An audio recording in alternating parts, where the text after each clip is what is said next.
Baik anak-anakku, kita bisa mulai. Ya. Kita simak bersama. Yang tidak pegang buku didengarkan baik-baik. Yang pegang buku bisa dicatat artinya. Yang anak-anakku tidak paham, tidak ada suara dan tidak ada yang bercerita. Yang mau cerita duluan ini, dan kita akan mengulangi bacaan kita sebelumnya. Kita akan mulai di halaman 5.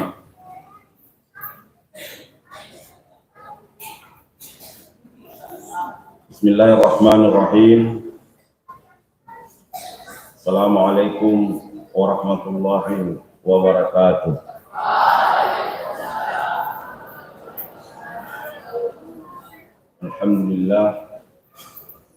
Alhamdulillah rabbil alamin.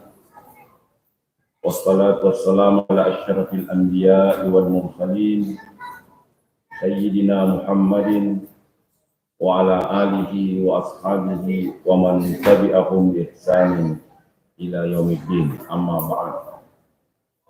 Anak-anak sekalian, pada pengajian kita sebelumnya, salah satu istilah yang ditulis dalam buku ini oleh Syekh Sarnuji, dia menyebutkan ada namanya ilmu hal. Ilmu hal pada zamannya. Nah, itu dikenal dengan dua ilmu. Pertama ilmu fikih, yang kedua ilmu usuluddin.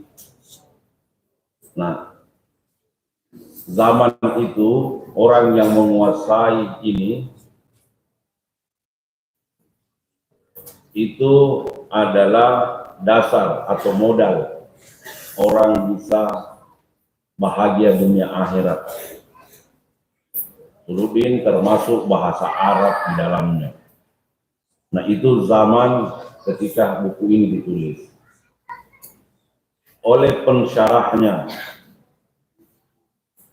yaitu Syekh Ibrahim bin Ismail yang mensyarah buku ini, yang memberikan penjelasan terhadap tulisan yang dibuat oleh Syekh Sarnuji.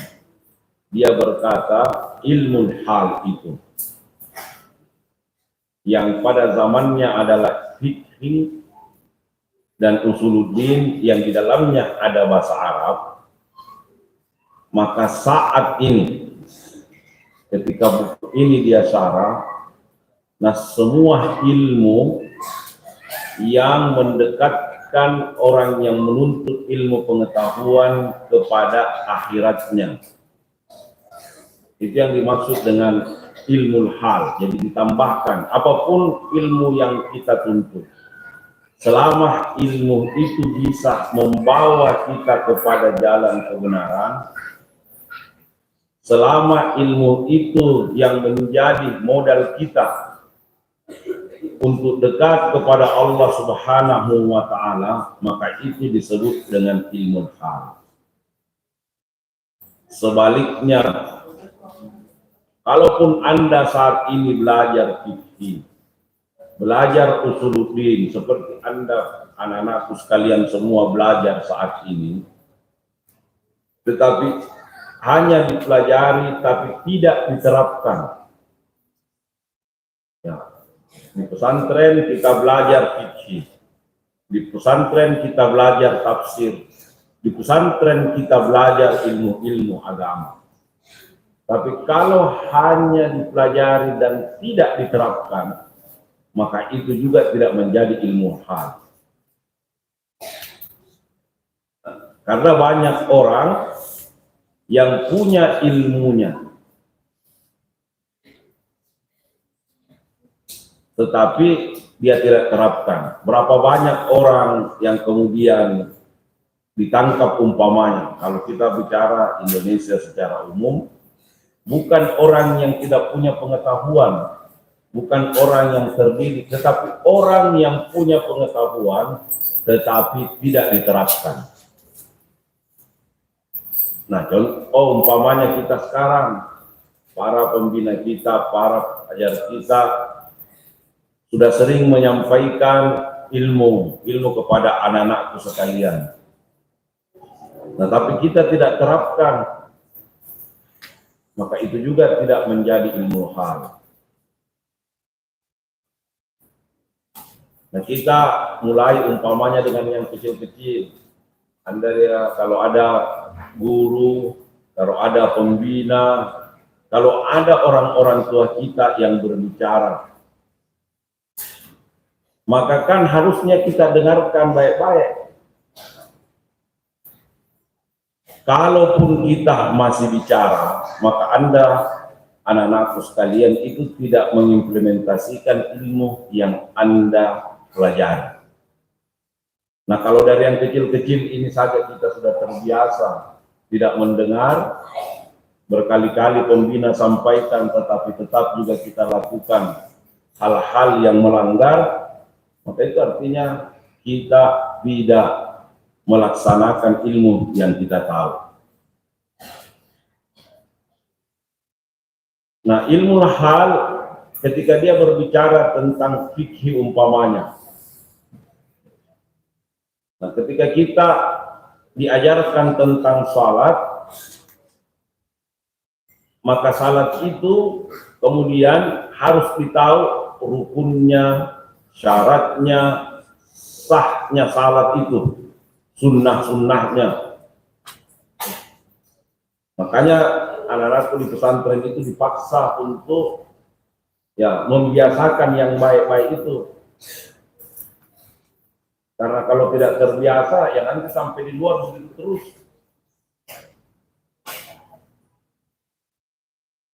Nah, kita lanjutkan pengajian kita pada halaman 5, dimulai dengan fil buyui in kana yatajir. Nah, bukan hanya soal ibadah saja, tetapi soal jual beli. Jual beli itu termasuk muamalah. Nah, harus Anda, anak-anak sekalian, paham. Anda harus tahu ilmunya itu bermuamalah. Kalau berdagang, yang paling banyak disentil dalam Al-Quran itu perbaiki timbangan. Kalau Anda nanti ada di antara kita, anak-anak sekalian, yang jadi pedagang buah umpamanya, perbaiki timbangan itu. Nah, itu yang dimulai. Itu kalau orang belajar agama pasti dia perbaiki itu. Nah, itu dalam hal muamalah. Qila li Muhammad bin Hasan, ada yang bertanya kepada Muhammad bin Hasan rahimahullah ta'ala. Ini adalah, ada yang mengatakan murid dari Abu Hanifah, ada yang mengatakan teman dari Ibu Abu Hanifah, tapi paling tidak orang dekat dari Abu Hanifah. Tapi dia ahli syair, dia pintar melangsungkan syair dan menulis beberapa kitab. Muridnya berkata kepada beliau, Allah tusannifa kitaban fi zuhdi. Wahai guru, apakah Anda tidak menulis buku tentang zuhud? Apa yang dimaksud dengan zuhud? Zuhud itu adalah kehidupan yang kehidupannya itu dan perilakunya itu lebih besar perhatiannya kepada kehidupan akhirat daripada kehidupan dunianya. Nah, jadi para sahabat, bahkan Nabi. Nah, zuhud ini yang kemudian nanti berkembang menjadi satu ilmu yang disebut dengan ilmu tasawuf. Nah, anak-anak sekalian, pada zaman Rasulullah Sallallahu Alaihi Wasallam itu belum dikenal dengan ilmu tafsir, belum ada itu. Ilmu fikih belum ada. Ilmu tasawuf, ilmu akhlak itu belum ada. Ilmu itu datang jauh, ratusan tahun setelah Rasulullah Sallallahu Alaihi Wasallam meninggal.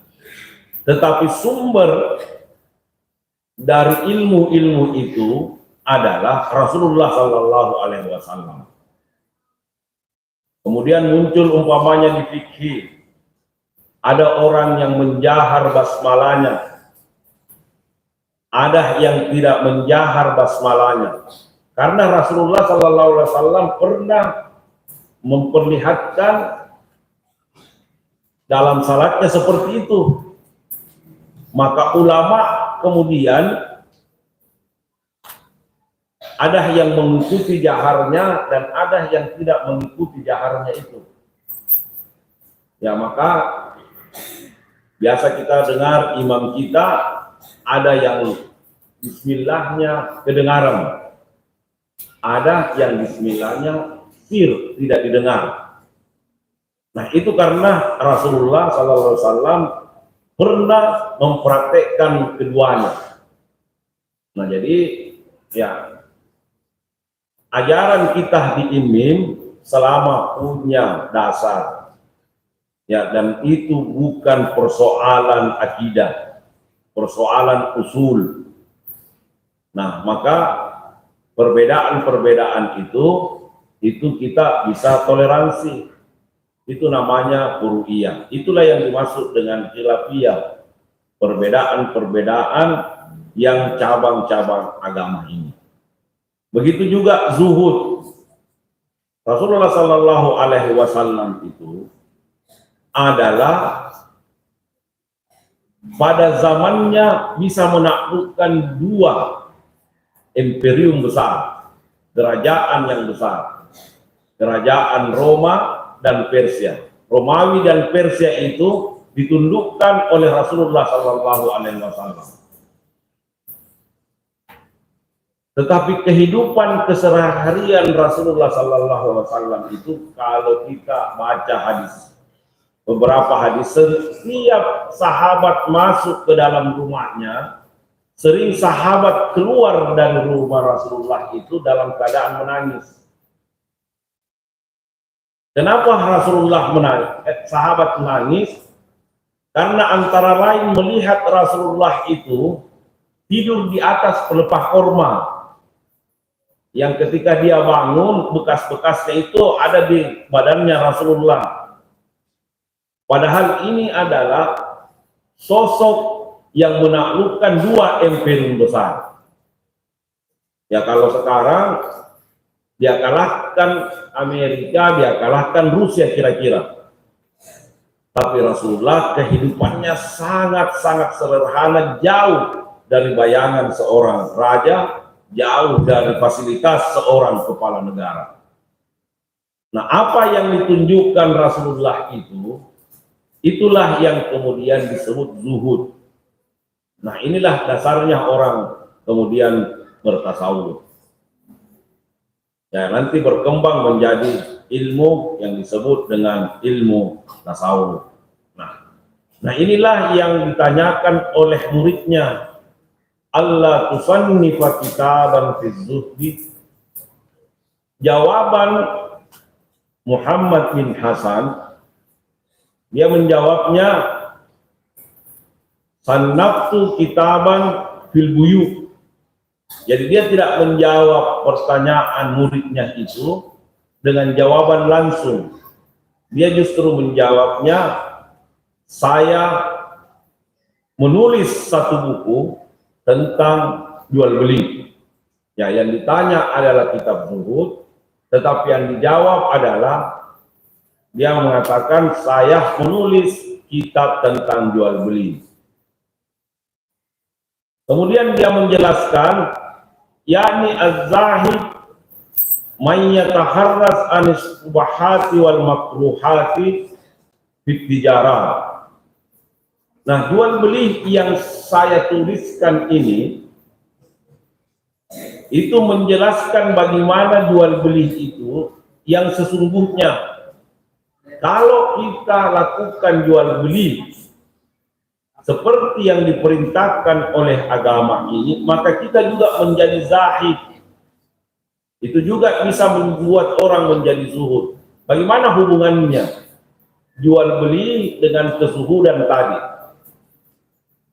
Nah, istilah zuhud yang dia pakai berubah dari definisi yang selama ini disampaikan oleh para ahli-ahli tasawuf. Muhammad bin Hasan ini mendefinisikan zuhud itu dengan kata az-zahidu may yataharraz anis subahati wal makruhati fit tijarah. Yang dimaksud seorang itu zahid, seorang yang melakukan zuhud itu bagi barang siapa yang menjaga darinya, dari diri seseorang itu hal-hal yang syubhat dan hal-hal yang makruh. Nah, jadi kalau anak-anakku tidak tahu apakah ini sesuatu ini halal atau sesuatu ini haram, ya, karena al-halalu bayyin, yang halal itu kan jelas, al-haramu bayyin, yang haram itu juga jelas, wa ma bainahuma syubhat. Yang Anda ragu apakah ini halal dan ini haram, maka itu namanya syubhat. Kalau kita terbiasa meninggalkan syubhat ini, apalagi jelas itu makruh, yang sesuatu yang dilarang, maka itulah yang disebut dengan zuhud. Ya, kalau Anda terbiasa tidak memakan yang subhat itu artinya anak-anakku sekalian belajar menjadi seorang yang zahid, seorang yang zuhud, karena menghindari yang subhat, yang menghindari hal-hal yang makruh. Nah, itu harus dibiasakan. Wa kadzalika yajibu fi sa'iril muamalat wal furufi wa kullu man mustaghala bi syai'in minha. Dan hal-hal itu bukan selain ibadah, tetapi di semua muamalah kita, hubungan kita. Kalau Anda ragu tidak tahu hukumnya, kalau Anda tidak paham, lebih bagus anak-anakku sekalian hindari itu. Nah, itu kita belajar untuk menghindari yang subhat dari semua aspek kegiatan kita. Kalau anak-anakku akan bekerja, nanti itu paling banyak subhatnya. Ya, paling banyak hal-hal yang kita akan bertemu dengan subhat dalam kehidupan keseharian kita, dalam pekerjaan kita. Itu akan banyak sekali. Apakah ini boleh, apakah ini bisa saya ambil, dan seterusnya. Menghilangkan keraguan itu, meninggalkan keraguan seperti itulah awalnya kita menuju kezuhudan, kesahidan. Yaftaridu alaihi ilmu taharrus anil haram fihi. Maka butuh ilmunya. Karena kita tidak tahu ini halal, ini haram, kalau Anda tidak belajar ilmunya. Di pesantren kita diajarkan. Kita diajarkan melalui fikih, kita diajarkan melalui ilmu-ilmu yang agama yang lainnya. Ini boleh, ini tidak boleh, dan seterusnya.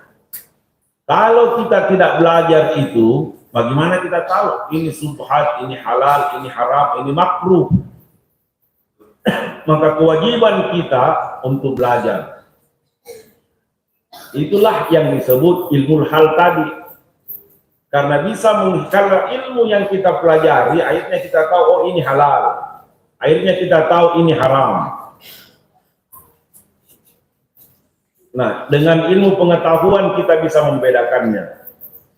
Wa kadzalika yaftaru alaihi ilmul halil qalbi. Nah, sekarang kita belajar fikih, kita belajar tadi ilmu muamalah, itu ilmu yang kita sebut dengan ilmu yang materinya, fisik kita. Selain itu, maka kita juga harus mempunyai ilmu ahwalul qalbi, ilmu tentang hati. Nah, di sini gunanya akhlakul karimah. Akhlakul karimah itu dibiasakan anak-anak sekalian. Kalau Anda terbiasa berbicara di masjid, biar sudah dikasih tahu, maka itu akan terbiasa terus. Kalau sudah ditegur, kemudian masih bicara saja, maka itu kalau Anda tidak membiasakan untuk mendengar itu, maka itulah yang Anda akan lakukan terus-menerus. Bukan hanya di pesantren ini, keluar juga begitu. Kalau Anda tidak terbiasa mendengar orang yang harusnya Anda dengar, maka seterusnya seperti itu. Makanya di pesantren itu kan selalu Anda dipaksa agar latihan. Ya, agar dilatih itu, kebaikan itu harus dilatih, bukan ilmu. Bukan ilmunya saja, tetapi prakteknya harus dibiasakan. Kalau Anda tidak biasakan begitu terus. Ya, kalau Anda bercerita terus, maka itulah yang Anda lakukan setiap ada orang mengajar, ada gurumu mengajar, ada pembina yang kasih tahu. Nah, maka itu akan terus terjadi karena Anda tidak latihan untuk membiasakan diri untuk mendengar dengan baik.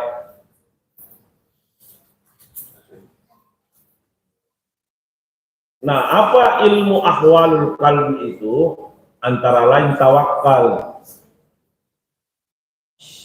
Apa yang dimaksud tawakal? Penyerahan diri kepada Allah Subhanahu wa Ta'ala.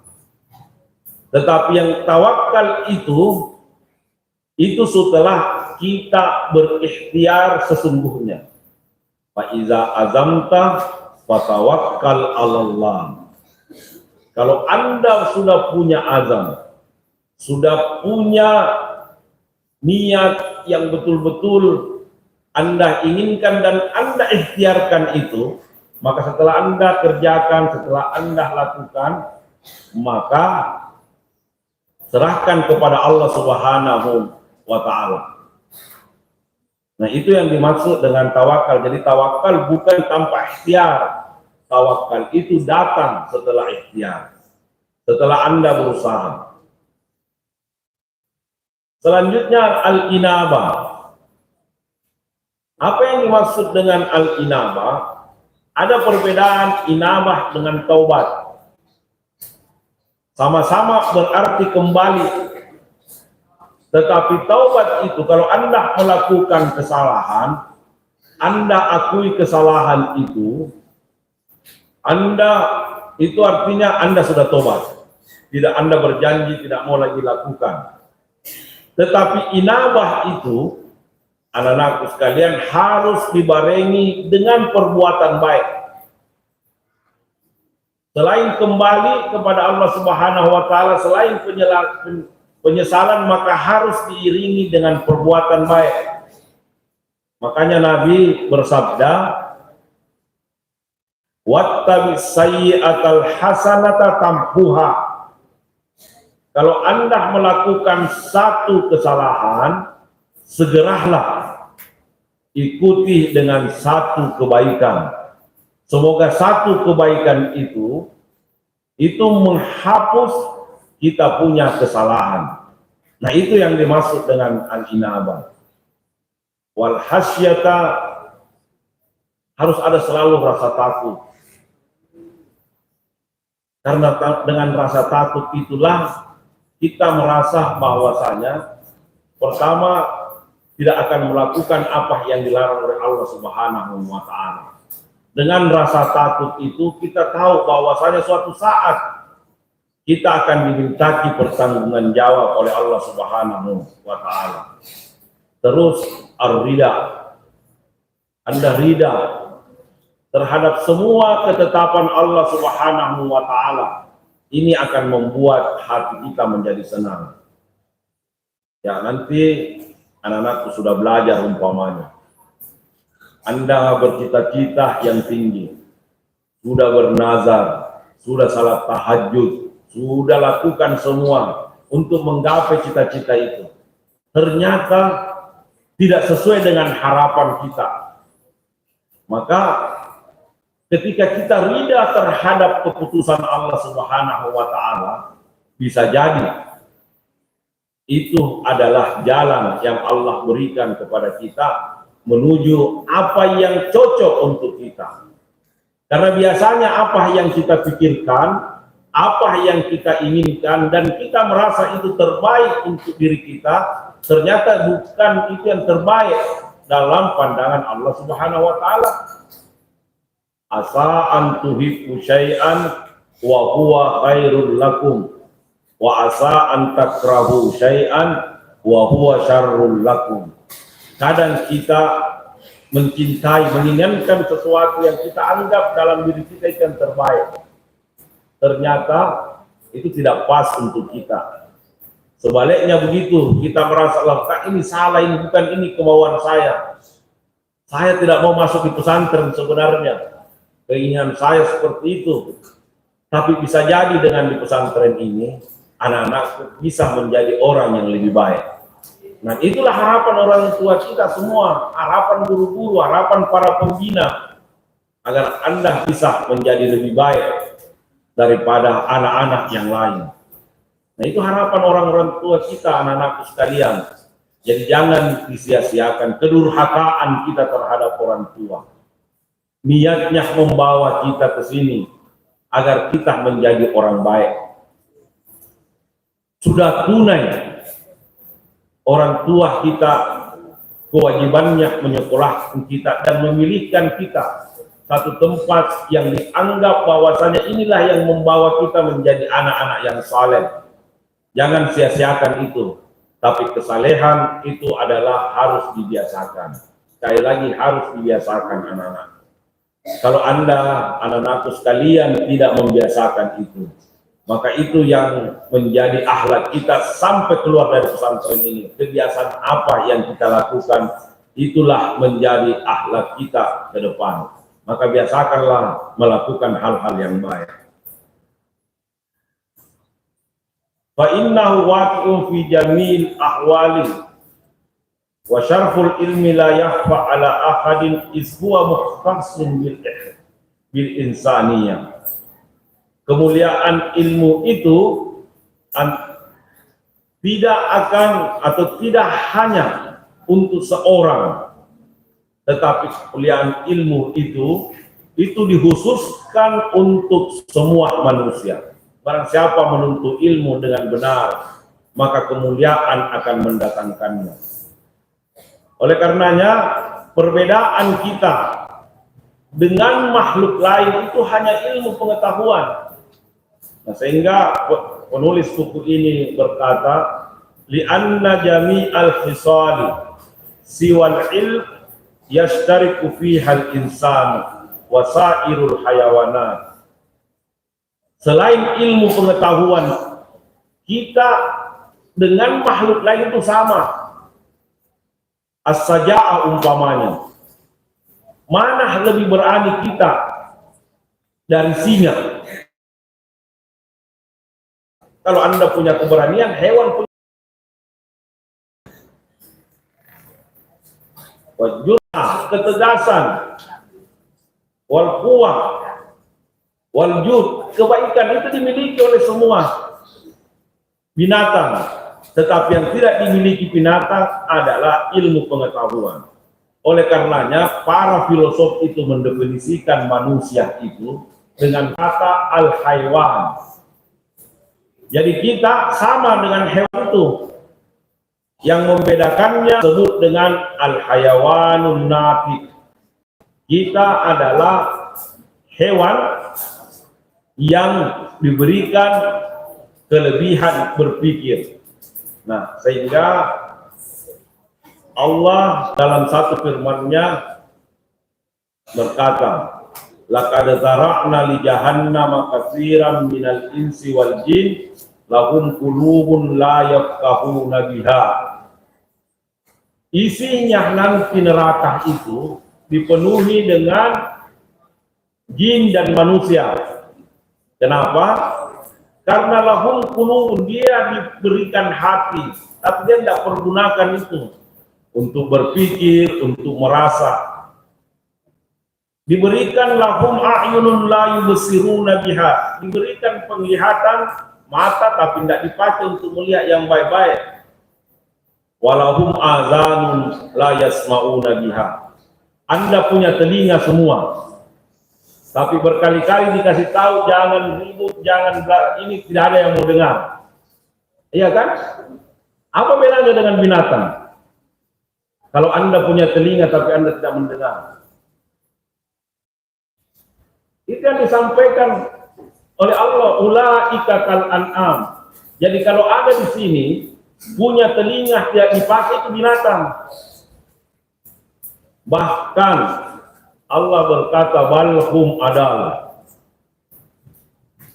Yang dipunya itu manusia itu yang tidak pakai telinganya untuk mendengar yang baik-baik.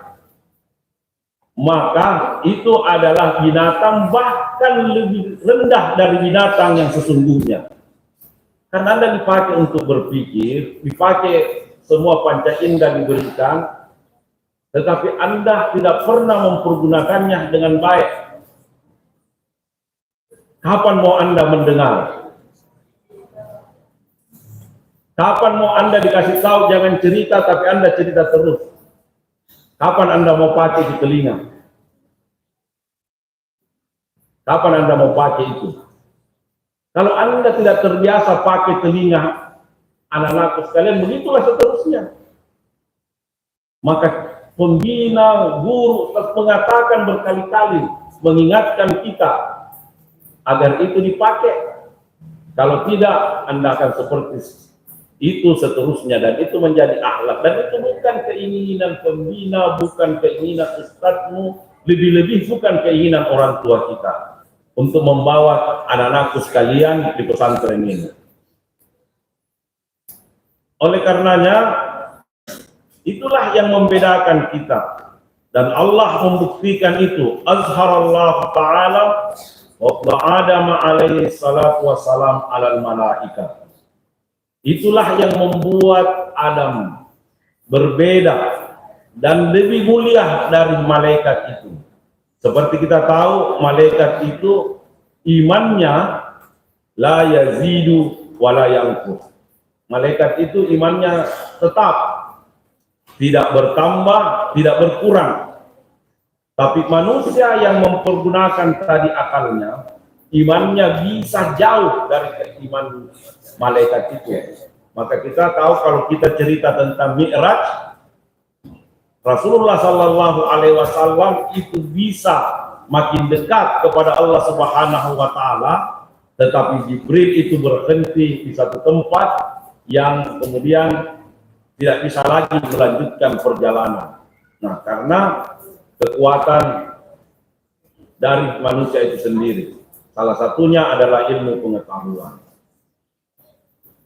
Wa amarahum bisujudi lahu. Bahkan oleh karena kelebihan Adam itu, maka para malaikat disuruh untuk sujud kepadanya. Wa 'allama Adam al-asma'a kullaha, thumma aradahum 'alal malaika, faqala anbi'uni bi asma'i haula'i in kuntum shadiqin. Nah, itu kan memberikan contoh bahwasannya Adam itu diberikan ilmu, dan ketika disodorkan kepada malaikat, malaikat tidak bisa menjawabnya. Nah, sehingga Allah meminta para malaikat itu untuk sujud kepada Adam.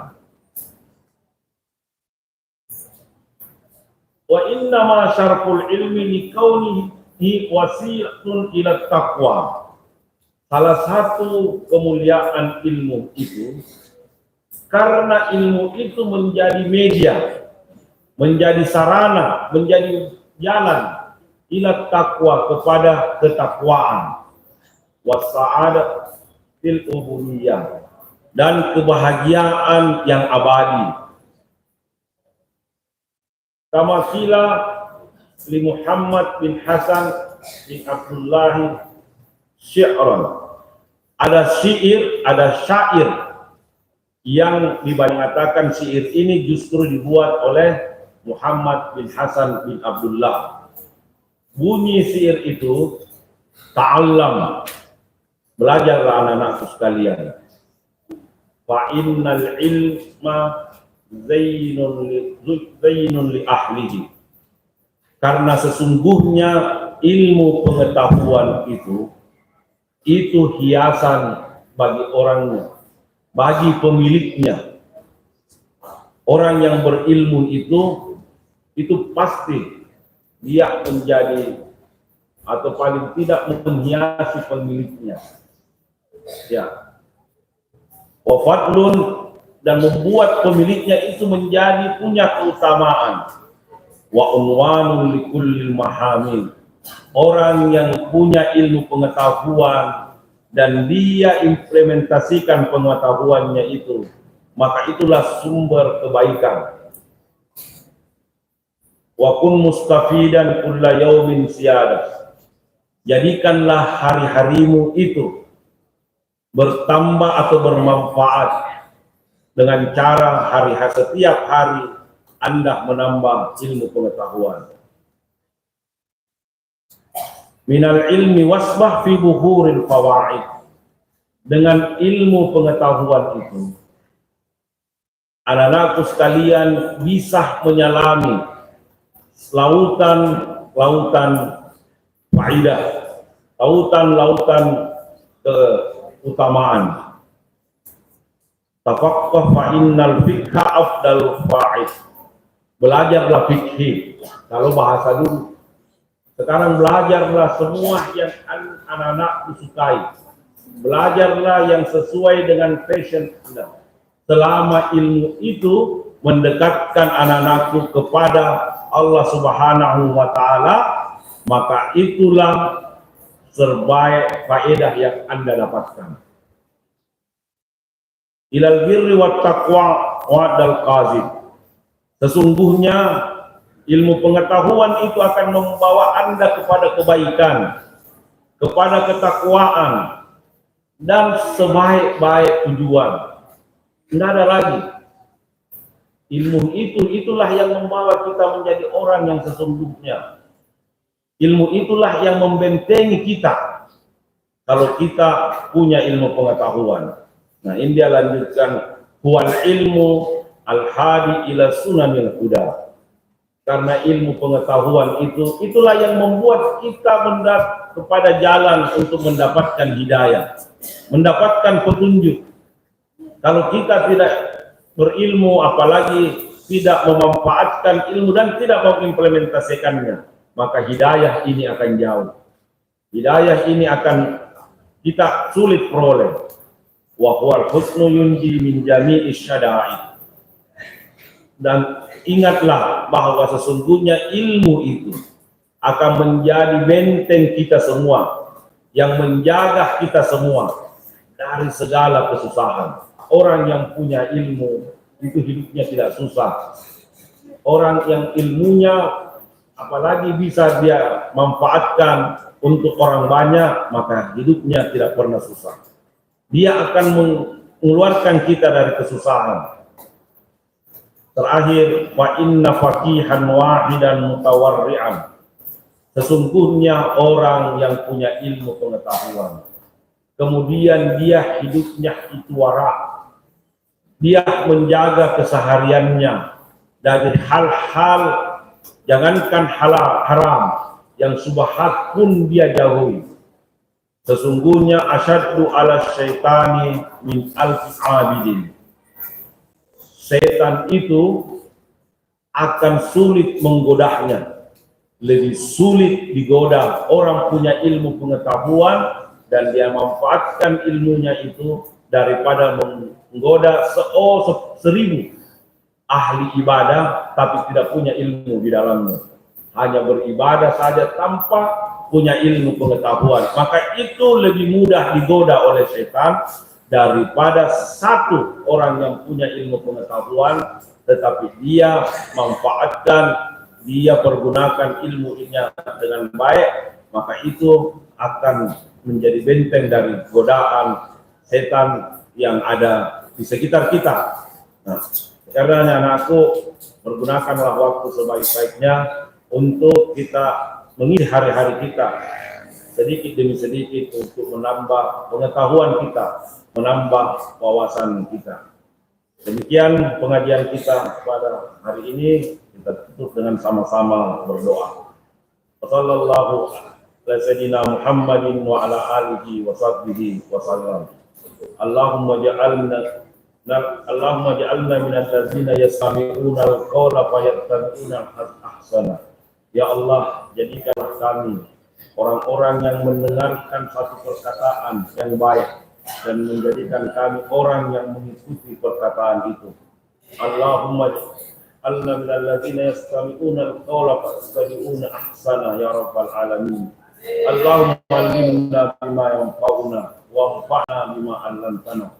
Ya Allah, berikanlah ilmu pengetahuan yang dapat bermanfaat kepada kami dan jadikanlah ilmu kami bermanfaat untuk orang-orang yang banyak. Rabbana la tada'fi makanina hadza dzamban illa ghafarta wa la 'aiban illa satarta wa la maridan illa syafaita wa la taliban illa najjahta wa la hajatan min hawadits dunya wal akhirah ya la karidan illa yassartaha wa farajtaha ya rabbal alamin. Rabbana atina fid dunya hasanah wa fil akhirati hasanah wa qina adzabannar. Subhana rabbika rabbil izzati amma yasifun wa salamun alal mursalin walhamdulillahi rabbil alamin. Wassalamu alaikum warahmatullahi wabarakatuh.